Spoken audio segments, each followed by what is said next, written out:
Sierra, W7 question mark. Okay, good evening. I'd like to call to order the NFARL monthly meeting for May 19th. We've got some interesting program tonight. Mike's going to show us how we're going to get in line for field day. Some of you have been asking about the sign-up sheets. They're here. They're over on the right-hand side. See if I can't get this thing rolling here.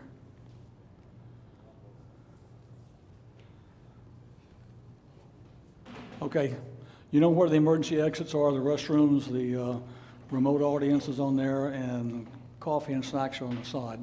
And as Mike said, well, it's going to be a light night. We're going to have cookies before they're gone. Okay.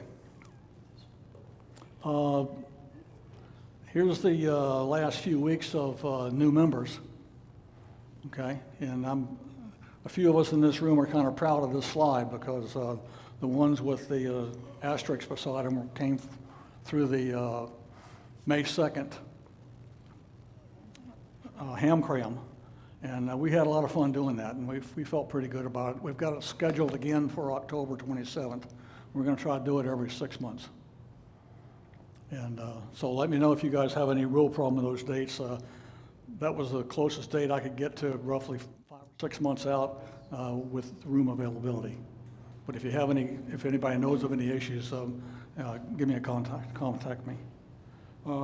This is a picture of the Ham Cram group here, and we had half the class was 13 years old. So we had a good young group, and they were all kids that knew each other, and were basically competing about who could get the best score. So it was fun to work with them.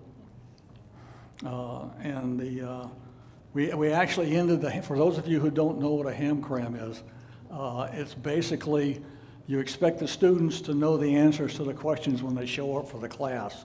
And you take them through 5 hours of making sure they know the answers. And we went through all 412 questions or so, believe it or not, and we ended up a half hour early on the day. So it worked out okay. And we only lost one of the 9 that took the test. She didn't quite make it. But she's taking it again in a week, I think. Okay, so we welcomed them to the club. And let's see, the ones on the top came in through Ian's class, the VE test recently. What, Saturday, a week ago? 9th, okay. Okay, just a quick note on this. Some of you have heard about this particular the North Fulton Metro Atlanta frequency plan, and the idea for that came from the fact that we were going to give out radios to these students, and I thought, okay, what frequency planning, what are we doing here? So I started from scratch trying to figure out what's a reasonable thing to do, and I worked with Mike Cohen, who had the ARRL guys lined up, and that seemed to work out pretty well, and he already had his people in the first 10 or 12 channels, so I said, why don't we just leave that in place and add to it? So this is what the plan looks like, and hopefully it'll be one that's workable. It's pretty self-explanatory, and the larger part from 24 to 63 channel numbers is a 25-mile radius from basically Roswell Center. You guys, do I need to worry about that? Yes. Oh, not now, okay. That happened with the Mac Tuesday. Oh, all right, okay. Anyway, that's a 25-mile circle of all the repeaters, the 2-meter and 440 repeaters.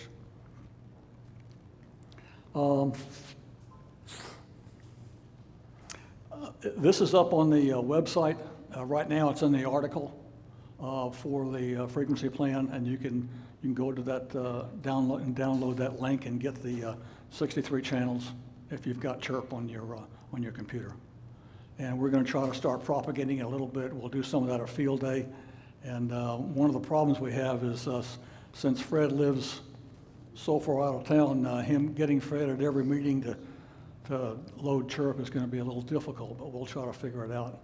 The one thing we do have in place is Mike Cohen volunteered to help anybody that had trouble loading this into CHIRP, and he offered to be the point of contact. And so he asked me to pass that along for you. Let's see. I don't know how many of you have used CHIRP before, but it's got a rigid set of rules. If you use those rules, it works fine. But you kind of have to get into it a little bit to understand it. But once you do, it's a pretty simple thing. The basic idea is there's two sets of files on your radio. One is the common set of features, a high-level set of features, of settings, and the other one is the list of channels. And so what a lot of people do, if they don't have the particular file, but have a file that they want to use, they can take their radio, hook it to the CHIRP computer, download the configuration of the computer, and then pull the frequency plan from a different radio model or different file, as long as you get the right frequency file. So you don't have to go find your radio on the internet and hunt through it like you do in some of the loading programs. Once you get into it, it's fairly straightforward. Okay, let's see here. Okay, coming up, the offered swap meet's coming up the 30th of May, testing sessions 13th of June, field day. As you know, we replaced the club meeting with field day, 27th through 28th. We've got going to do a workshop for building a J-pole and also loading the frequency plan for those who'd like to do it at the workshop. We're going to try to do that on a Saturday. I've already got the ladder line in place for that. July meeting coming up is Mike Cohen and John Tramontanis. Mike's going to go through the ARRL stuff and broaden out that and do some background work on this frequency plan and CHIRP and things like that. So that's what that program's going to be about. And then the Huntsville Ham Fest coming up in August. Okay, before we dive into the bylaws, and I wanted to give you a little bit of to back up a little bit and offer my congratulations for this club, because this is a club that's been built over, what, 40 years or so, like that. It's the Raleigh club's about the same size and a little bit older, but the nice thing about this club is the ones that are sitting here have put a lot into it. And so when we did the bylaws discussions and how we went through it, and I'll get you into a little bit of that, but I think the realization was we're switching to digital platforms. We got the website up, and so we've moved a lot of, in the bylaws, what happened was we realized we had 24 pages of bylaws. And the realization was that once we had some discussions about how to organize this, that, or the other, and turned out there was a fair amount of detail in the original bylaws. We took the 24 pages and we're down to 13. And I'll go into a little bit of detail here. I'll try not to go into it too deeply. But here are the highlights. Here's an easy way to look at it. Basically, the idea here was to make sure that from an election standpoint, we could open up the elections, and so anybody who wanted to run could put their name in a hat and run their campaign. And so we opened that up a little bit better.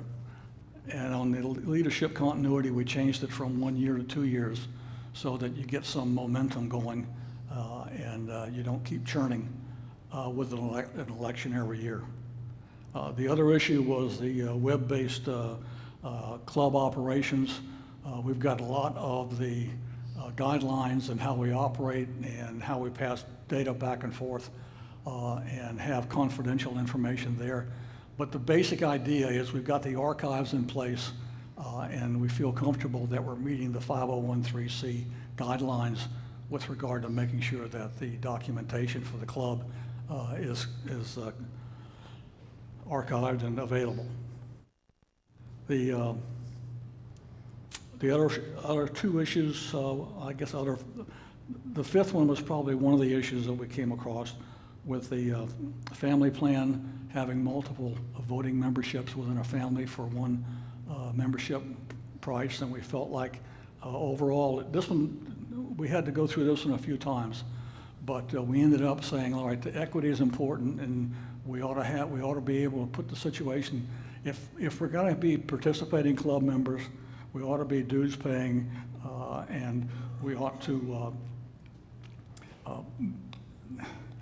the real issue was to make sure that the people who understood ham radio and were active in the club and were paying dues were the ones that carried the vote, and that their vote didn't get diluted because of a family plan in place. And I won't spend any more time on that, but that's part of what took us a little while to kind of get through that change. Okay, I'll just go through a little bit of this. You all had the 30-day notice. We sent it out ahead of time, and we were also trying to get to a point that we can do digital voting, so we can do the remotes. That's not quite ready yet. So, but the basic idea is we want to make sure that if we have a vote, that the vote can be certified because we have the records in place to do that. So that's part of where we're going with this.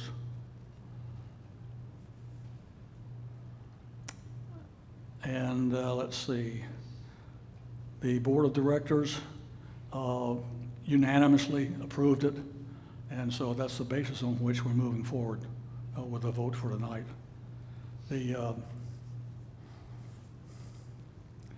The underpinnings were the digital assets that we just talked about, the administrative agility, in other words, not being constrained by a fixed set of guidelines as to how you have to organize the executive committees or those kinds of things. So we pulled those out and separated them and basically just went to the ARRL for reference and the 5013C guidelines from a legal standpoint, what we had to do. And let's see. If you look at comparing the two, here's an easy way to take a look at it. From a voting standpoint, we were doing paper in person only, and now we're going to handle the remote, and we're going to try to make it more secure. That's not quite in place yet, but that's where we're headed, and the bylaws are set up to do that in the future. Digital property, the real issue here is just making sure that the assets are protected, the digital assets. Committee speed. The whole idea here was we had a structure that was called out in the bylaws that we kept bouncing into. We said, hey, let's take that apart and put it over here and make that a bit more flexible and agile. So that's what started the whole conversation, by the way. And the other one here is that we were trying to look at it from a scalable and a strategic perspective as opposed to just a codified perspective that was a starting point. Okay, here's the official motion, and I'll read through it just so you've got it. Move to adopt the 2026 NFARL Bylaws version 1.7. That's the one that you all got probably 45 days ago by email, as represented to the membership and endorsed by the board of directors. So that's where we're headed. And the guidelines for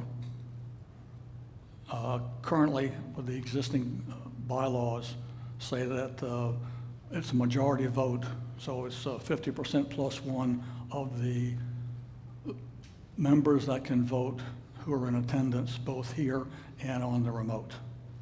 So that's how the count goes. And one of the things we're going to try to do tonight is we'll probably do a show of hands. If it gets to be one-sided and we have to look at and peel back, do we need to meet that guideline with regard to yes or no? John and I have talked about if we have to go a little bit deeper, we'll count noses, and since he knows most everybody, we'll just have to go through it the hard way, but we'll see how this goes. Okay.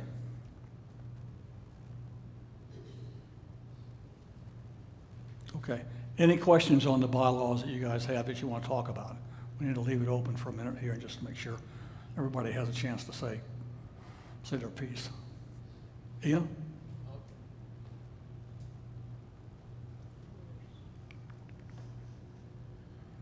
There's an article in the new bylaws that says if the board does not have a quorum for voting on items that require a board quorum, the board can reach out and tap an at-large member of the club to sit on the board. Right. That sounds suspicious. I've never been anywhere else that they've done that. If you don't have a quorum, you don't vote on the item. You reschedule the meeting when you can get the quorum and you notify the club you're having another meeting. What is the motivation behind saying I can go cherry pick, I as a board member can go cherry pick anybody in the club and elevate them to an unelected, even if it's for 2 hours, unelected, unnominated, unchosen by the membership, position on the board to vote on this one item? And I stand opposed to that article, by the way. Okay. Well, let's discuss that for just a minute. My understanding of the reason for that is that if there's a requirement to make a decision that requires the board on, let's say, an emergency basis for some reason, that was the intent of that process. So that if you could, if, board together, you don't have that vote. Or if you can't get a quorum of the board, you don't have that vote.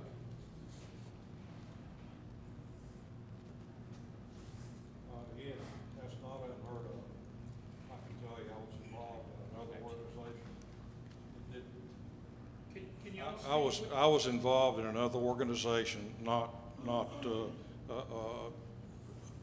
this type of club, and one of the problems they ran into is they had an emergency situation to come up, and they only chose people that were active in the club to come up, and it was never done in a way to force a vote a particular way, because they chose people that were tried to be unbiased. So it's not unheard of. I just want you to know that. I mean, it's and of course, if you've got a club that's trying to force some decision, then that's a whole different story. But as far as the waiting for a quorum, sometimes you really can't do that, and you can drag a club into a real problem. So I think it depends on the management that we've got running the club in making those decisions. yeah, the issue is it was a safety valve.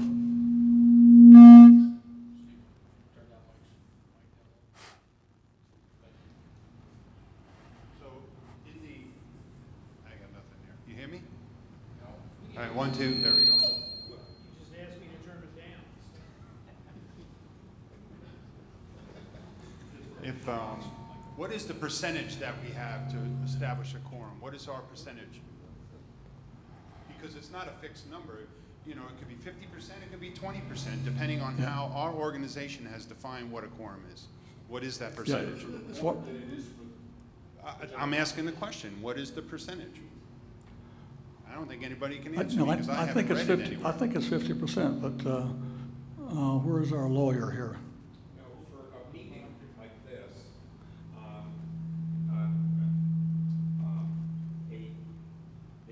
quorum is, for a meeting like this, a quorum consists of the members who are present. And all it takes to amend the bylaws is 50% of the members who are present, either in person or online. So we define what that quorum is, because quorum is a floating number based on what the organization says it should be. Well, Not the board. It's outlined in the new bylaws. The board, at board meeting. Yeah. I don't remember what the number is, but it's, well, it's defined in the document. wait a minute, for the board, there's 2 quorums we're talking about. For the board, a quorum is 50% of the board members plus 1. Must be present. Must- Have to vote to carry an item. So we got 5 members on the board. You say 3 people have to be present at a quorum? At a meeting, yes, a quorum of the board members shall consist of 50% plus 1. Okay. Yes, and then we get into your thing. If you only have 2 people, the current draft of the bylaws would allow the president to appoint a member to serve as a board member to bring the number up to constitute a quorum, which is the thing you had the question about, right? Correct. Yeah, okay. That's my objection. Yeah, That's yeah. what I object to. Okay. I think the issue here is that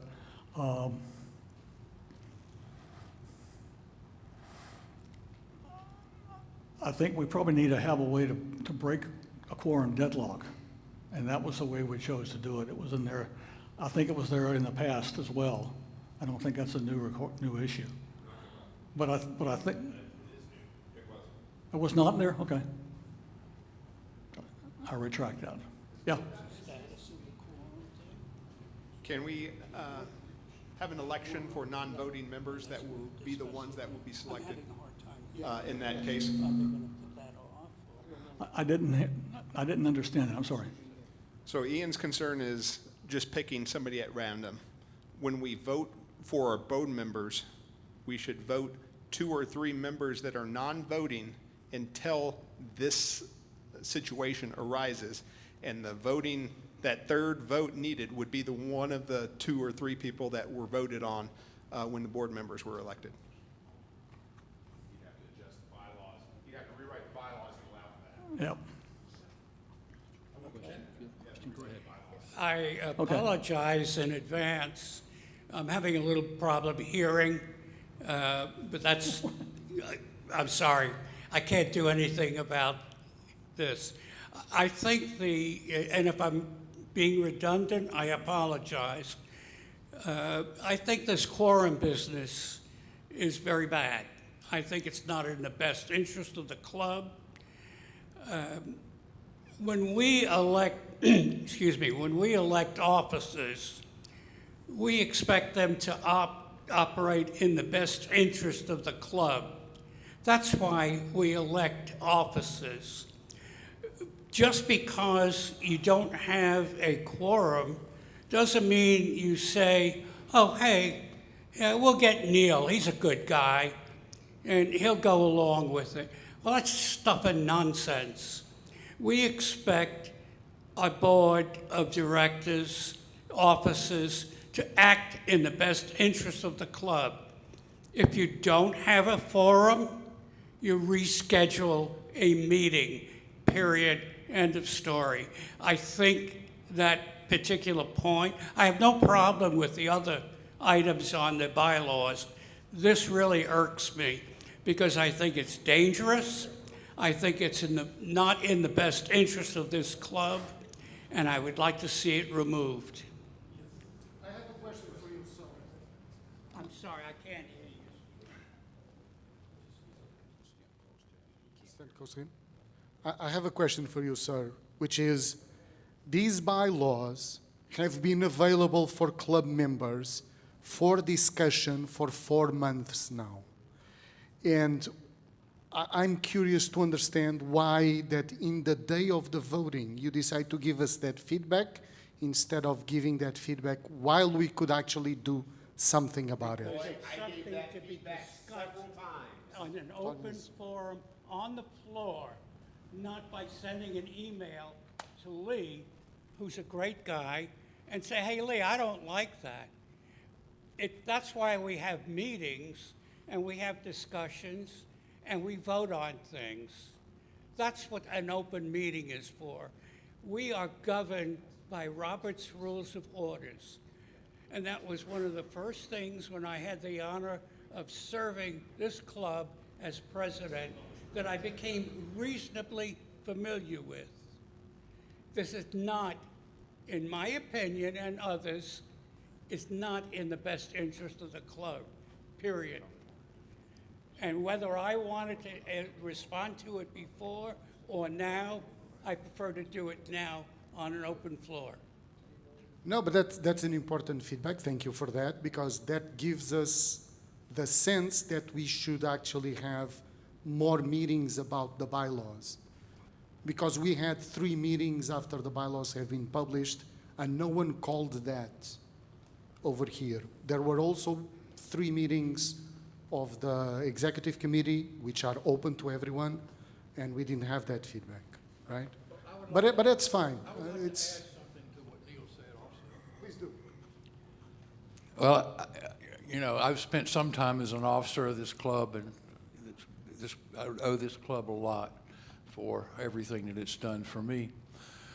When I first became a member of the club, the only person who really reached out to me and helped me was Jim Stafford, W4QO.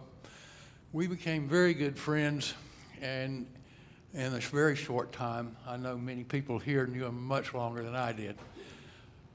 But I spent quite a lot of time with him, taking him to the doctor and taking him to his favorite restaurant for breakfast. And he imparted on me several things that he thought was very important. One was, he said that no one should ever be president for over 2 years. In this thing, you have it set up to where a person could be a president for a minimum of 2 years, a maximum of 6. I'm just bringing this up because I'm just trying to relay what W4QO told me in his last days, and I'm trying to, you know, relay that exact information. So I really I agree with what Neil said and with what Ian said, but also I don't like the fact that you know, we could. Let's just face it. You know, this club, any club. CW Ops has several thousand members. You know how many people voted for president this last year? 137, okay? So this is what happened. A person was elected president, and he really tried to change the direction of the club. Luckily, the founders, CW Ops number 1 through 6, were still there. They had a meeting with this guy. He resigned immediately, and they put CW Ops number 2 in charge of the club, who brought it back to being a hobby club and putting the interest back where it goes. So those are my comments, and I will oppose these bylaws for these 2 reasons mainly. Roy, I just want to point out, to answer your question to Neil, why wasn't the objections brought up sooner? I did, in writing, in several emails, over the course of the last 5 or 6 months. I raised this objection that I just raised and several others, and nothing was changed. The bylaws were not that one person is enough, not that one person with concerns is enough to redraft the document as drafted. But these concerns have been raised several times over the last several months, so it's not like this is happening in a vacuum tonight. I've got a question. I want to bring up. Roy, hold on. Can you turn this mic on a second? All right, I have a question, and I'll tell you why this whole thing came up in a discussion. Do we have a vice president? No. Okay. Everybody is really engaged and interested in doing the right things to this club. Why don't we have a vice president? Now, when you go in and you have a board meeting and you can't even fill a slot, the problem we ran into in the other club that I was involved with, exactly the same. All of a sudden, we didn't have a vice president and we didn't have a secretary, but we did have a treasurer. And we had a time trying to meet quorum with anything. So we either have to figure out that we can fill these slots and not have this problem come up, and not just come to a meeting and advise that we're doing the wrong thing. You gotta get this thing squared away from the front end, participate, fill these slots, and then a quorum issue will go away. That's why it was done, Ian. It wasn't done to set the board aside or to push a vote in a way that would be against the club. It was not done for that. And I'm like you, I've been involved in this club for a long time. I didn't see it the way I'm hearing now. I understand people's feelings. I understand that you would think from a logical standpoint that, you know, you should never do this. We got to figure out how we can get people engaged in these jobs, and you don't even have to think about why we did this or why it was being done. So, and I think you had a question. So I agree with everything he just said. I've only been in this club since last year, and I heard a gentleman over there mention about the 2-year term for president. I think in a perfect world, last time I was at a meeting, I believe it was February, and we couldn't get a damn vice president. Damn treasurers asked me to help out with that. We didn't have anyone even run for things. So I think in a perfect world, if we had people to fill those spots, yeah, sure. But I think what you're doing with the 2 years is the right move. Now this qualm thing, from what I understand, this is just like a temporary emergency power. The intent is not nefarious or to make like a permanent board member that's going to be getting shown some favoritism, is it? It's just for an emergency purpose. Think about it. Neil was just talking about the officers and the role they play in the club. It's for the benefit of the club. And if you think that the officers that are running the club are going to go in a corner and take the club to left field for an issue like this, so we felt like, all right, this was a useful safety valve in case we need to do it for the reasons John's talking about. No, I agree. I think you should do what you're doing. Good job, President.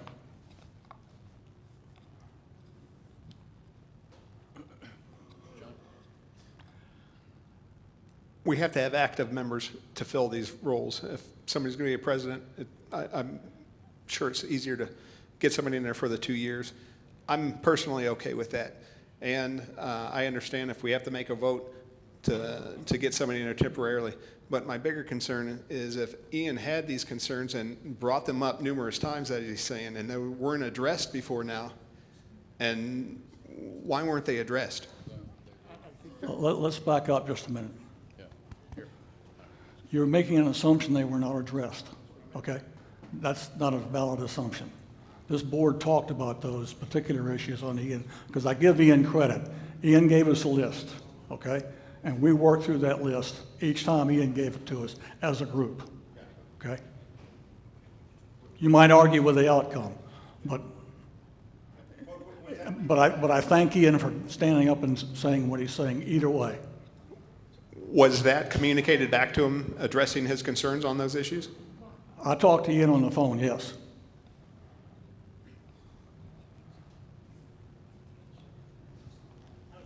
Yes, sir. Yes. You know, most of you don't know me. I don't get here much for some personal reasons, but I've been a member for a long time. And this is a great club, but here's something you may not know. I used to be in Iowa, served on the governor's cabinet, worked with the legislature. Do you know that in Iowa, when the session is not in session, that the heads of the committee have the full power of the legislature? And you know why that is?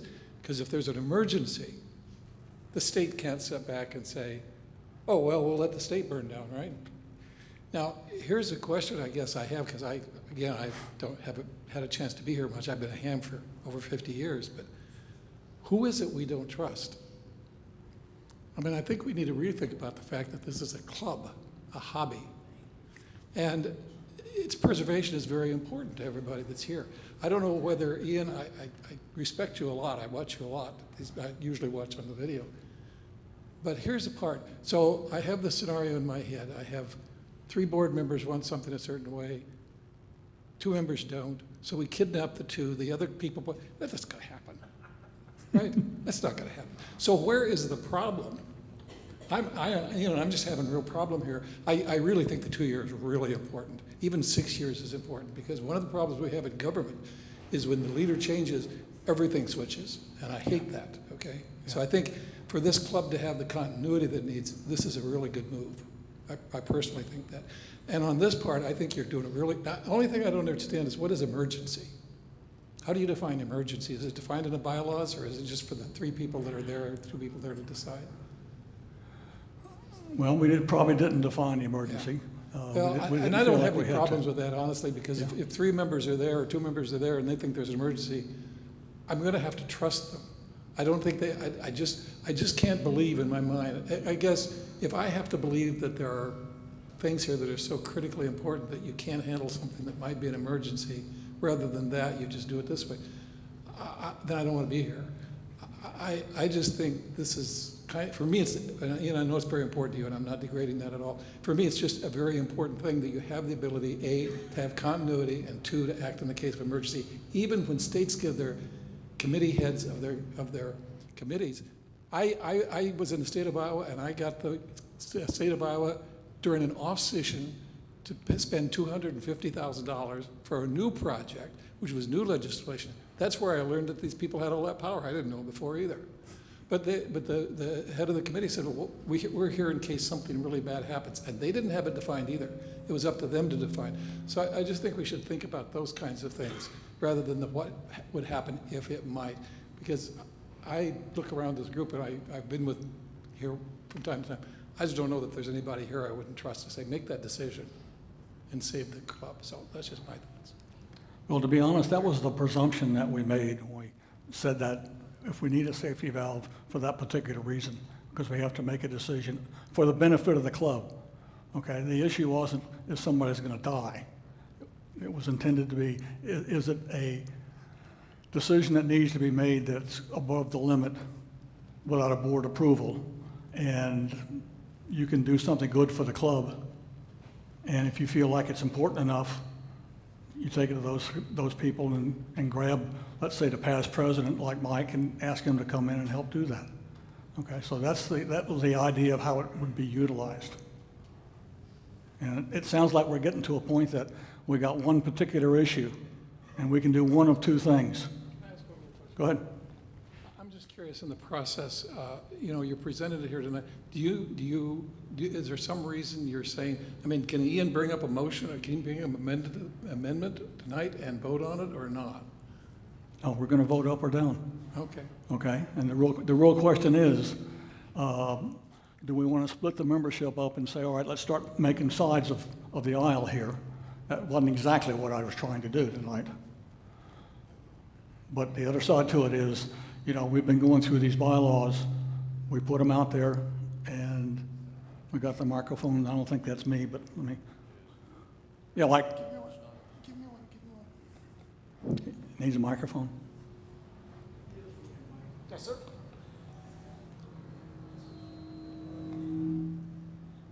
I think you're right. So one of the things that, first of all, I agree with what John is saying. I also understand what Ian is saying, and in a way I agree that we don't want to put something into the bylaws that allows somebody to do something that's nefarious or not worthy. In any event, this whole thing, to me, represents exactly the problem that we've run into. We can't make a decision to do anything. So if you want to change something, you either got to get everybody to agree, or you got to look for a solution. And right now, this is a solution that was put on the table for people to take a look at. Right. If we don't want to move forward with this solution, I would recommend that we vote it down and modify whatever it is. But if you don't participate in the modification or the effort to do so, this thing is just going to sit here forever. And you'll still continue to operate under the existing bylaws, which is fine. But, you need to make a decision. That's all I got to say. It's interesting being on the inside of this discussion because Mike started the bylaws change 3 years ago. And it got into this situation, and we were trying to stay clear of that kind of a contest. But I think the issue is we ought to either vote it up or down as opposed to do an amendment by dribble along time frame. Okay. Yes, Wes. I move we accept the new bylaws as written. I second that motion. Okay. So we have a second and a motion. And I think it's time for the vote, folks. So are we ready you ready to figure out what we've got here? Actually, you need a vote on the motion that's just been made, which tells us whether we will vote or not. This won't be the final vote. You do know that. No, you don't. The motion's been made and seconded. Yeah. Now we vote. I'm sorry? Okay. Right. Point of order. So we're calling the question. All right. Okay. Point of order. Point of order. I want the votes, I request that the votes be tallied and recorded for our historical purposes. No acclamation vote. That seems reasonable. The one thing we might do is John might need some help making sure he's got the right list if we're going to write it down that way. Maybe we can just pass it around. You don't need names, just count, just the numbers. Okay. All right. So all those in favor of the motion, raise your right hand. Wait a minute. No, okay. Let me be real clear about it.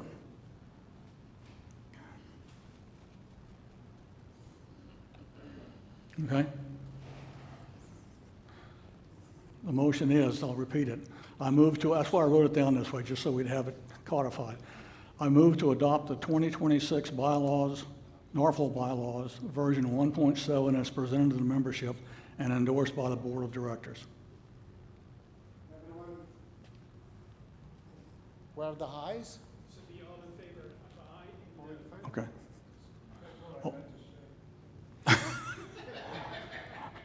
All those in favor say aye? What? Raise hands. Okay. So votes can be counted. Thank you. Raise your hand so the vote can be counted. You're gonna count those for us? John's got it? Okay.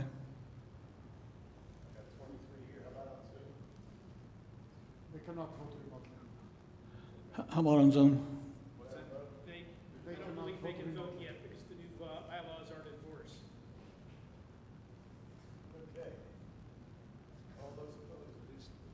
All of those who oppose? Say again. All those opposed? Raise your hands. All the nays. All the nays.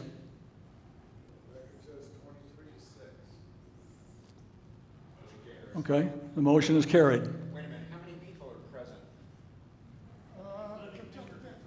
It has to be a majority of the members present.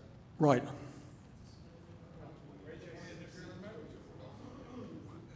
if it's 23, Let's see if it works. Okay, we're going to count members. Everybody who's a dues-paying member who's up to date, raise your hand. We'll get somebody to count. It's 28. We have how many? 28. 22-8.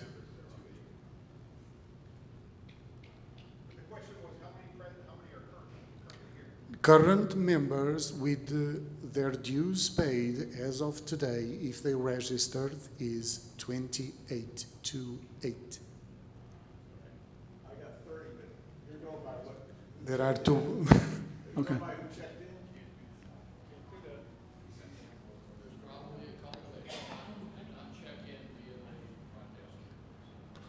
I have a total of 7 members who are not active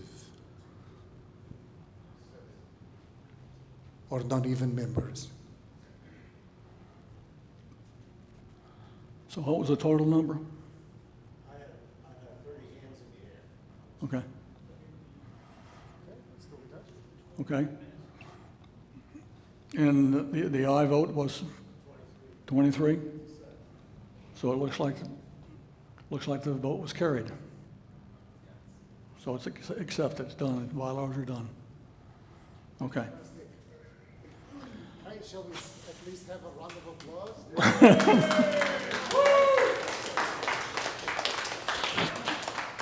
Thanks everybody on both issues here, both sides of the fence. Okay.